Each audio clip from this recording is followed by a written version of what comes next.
আপনারা দেখছেন সোহান নিউজ 24।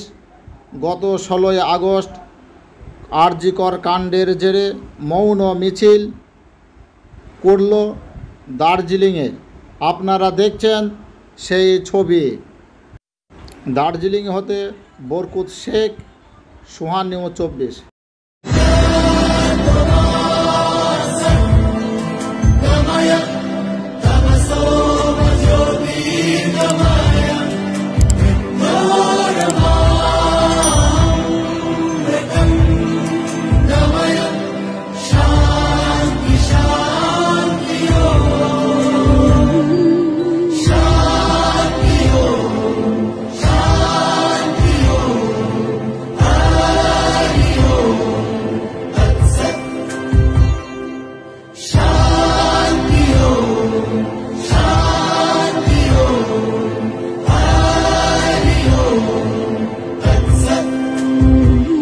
দেখো আলোয় আলো আকাশ, দেখো আকাশ তারায়